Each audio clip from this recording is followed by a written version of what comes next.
How you doing, everybody? Today I'm going to be tying a jig made from craft store supplies. So I'm starting off with a 1/16 ounce pink jig head, and I'm going to be using a black UTC Ultra Thread 70 denier.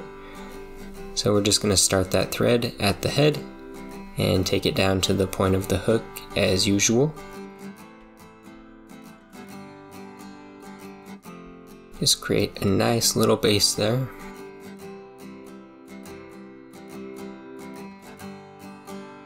For the tail, I'm going to be using some craft feathers. You can get a bag of these at the craft store. It has a bunch of colors in there. I'm just going to be using 2 orange ones. So I want to line those up so that the tips are the same length and tie them in at the point of the hook. And I like to tie them in so that the fibers are vertical. It gives it more of a bait fish shape. And we want the length to be about the length of the hook.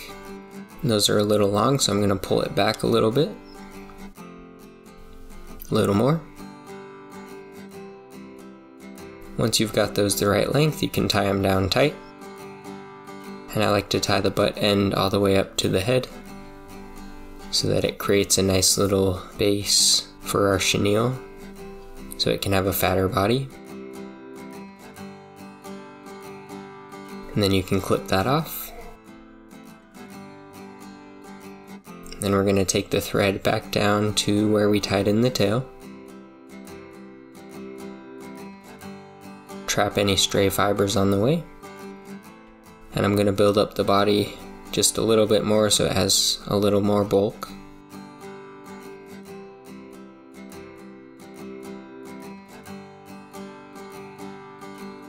There we go. Now I'm going to tie in a couple flashabou fibers to give the tail a little bit more flash. So I'm just going to take a couple of those and fold them in half.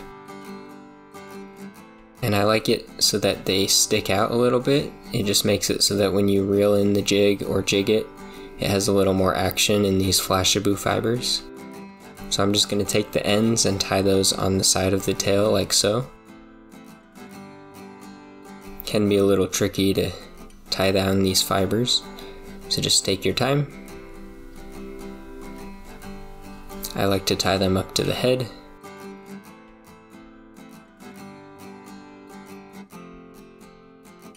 And you can cut those off.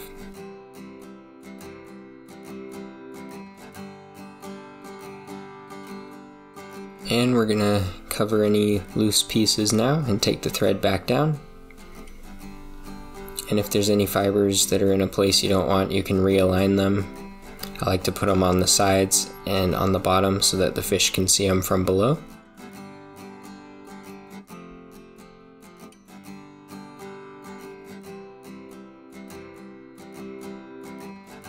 And now we're just going to make sure those are tied in right where the tail is.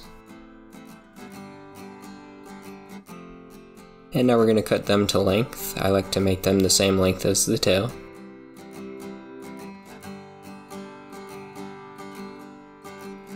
So that's perfect.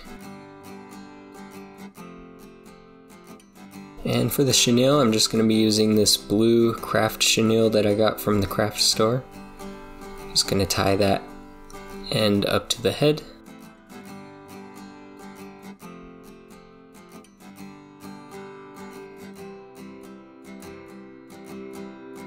Again, take your time, keep it even.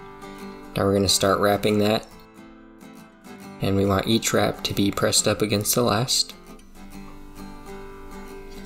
Just nice tight turns.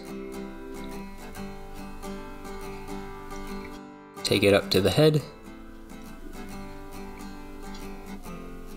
And if you're happy with it like that, you can tie off that chenille, but I like to add a little bit more bulk on this jig. So I'm going to take it back down. And then back up again. So it has a nice fat body. Bring that right up against the head, and then we can tie that down with the thread. Make sure you give it 2 or 3 good tight turns with the thread. And then you can cut off that chenille.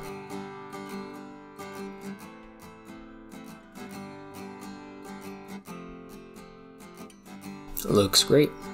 Now we're gonna whip finish.